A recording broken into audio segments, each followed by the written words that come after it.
Hey there, it's David H. Lawrence the 17th. Today we want to talk about willpower. Willpower is sometimes a really tough thing to have a good handle on how to create, how to build in terms of quantity and quality, and how to stick with it. The willpower to start something, the willpower to continue something, and the willpower to also let go of things that aren't working anymore.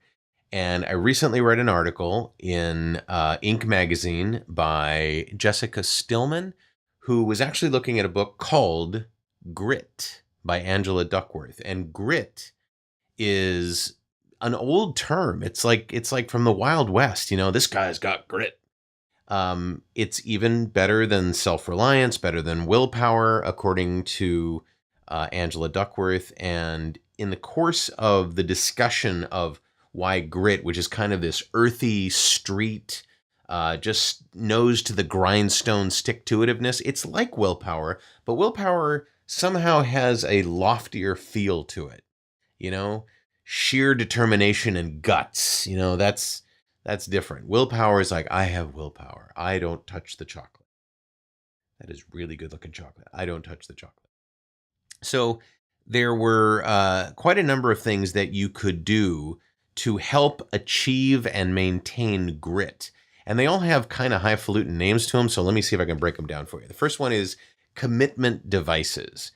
And this is making a commitment to only use and acquire and manage those things that are actually going to be useful and helpful to you. So all those apps you have on your phone that you know you're never going to use, that waste your time, get rid of them. Right? And it's easier said than done, I know. Or not buying a gym membership when you know most likely you're just going to walk by the gym every day, right?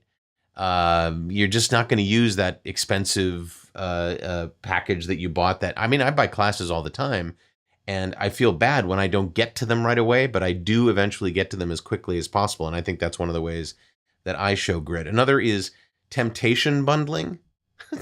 It's basically bribing yourself.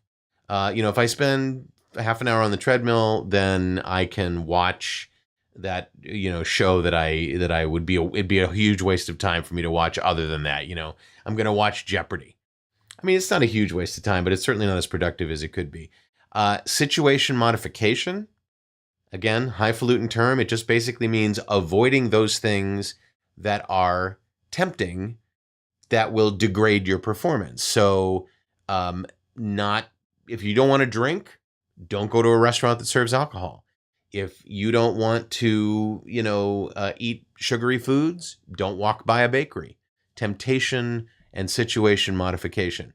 Self-monitoring. I do a lot of self-monitoring, and this is setting up a system that helps you keep your goals intact. For example, with the notebook that I use, not only do I use BB Edit to keep track of all of these episodes, but I have a notebook that shows me what I've done already and what I'm planning on doing and what I haven't done yet, right? So, getting yourself a situation where you have that self-monitoring system. Mindfulness. In general, just awareness of the present and awareness of what you're doing, not worrying about what you're going to do and not regretting what you didn't do right or dwelling too much on what you've already been successful at, but really living in the moment. It's a hard thing. I'm learning it every day. Mental contrasting. And this is where you say, well, I could do this and this is what that would look like. Or I could do this and this is what that would look like. This not so successful, this a higher chance of being successful. Goal setting and planning, big part of it, setting concrete goals. I'm going to do 365 of these videos this year. I'm going to do one a day. I'm going to release one a day. Making specific plans on how to meet them, what I'm going to do for my lights, what I'm going to do for my camera, what I'm going to do for my software, etc. Another one is psychological distancing. And I do this every single time I go to Buca di Beppo. I do psychological distancing.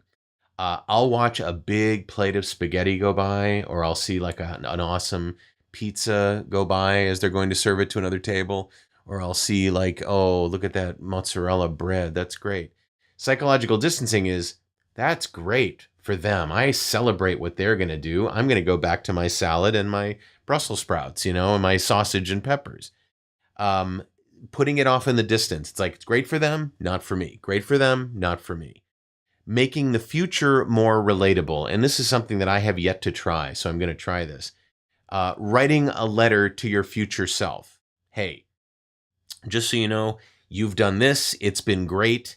This is how you got there. This is what you can look back on and be proud of.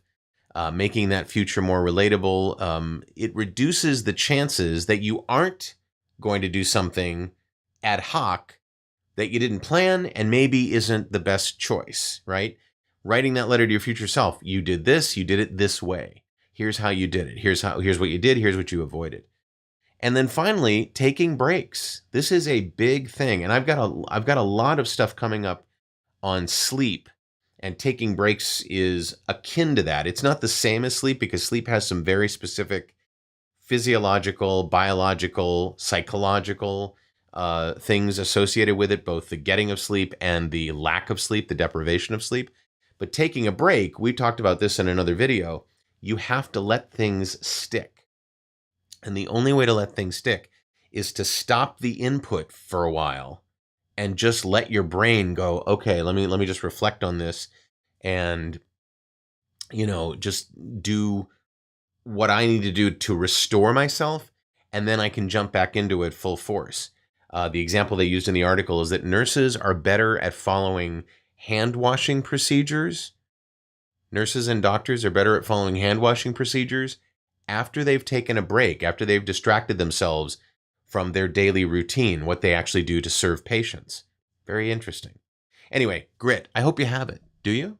Let me know. Let me give me your comments below. Tell me what you think about this. Has this been easy for you? Is it tougher for you? Do some of these things help? I'd love to know. Please leave your comments over at vo2gogo.com. That's where the conversation is sane and moderated and polite. If you would like to subscribe to my channel on YouTube and be notified the moment these videos come out and not wait till the next day for the blog post, go ahead and click on my head there. If there's no head there, look for a subscribe button somewhere below this video. If you want to see the absolute latest video I've done, go ahead and click on that frame and YouTube will play it for you. I'm David H. Lawrence the 17th. I thank you so much for watching, and I will talk to you tomorrow.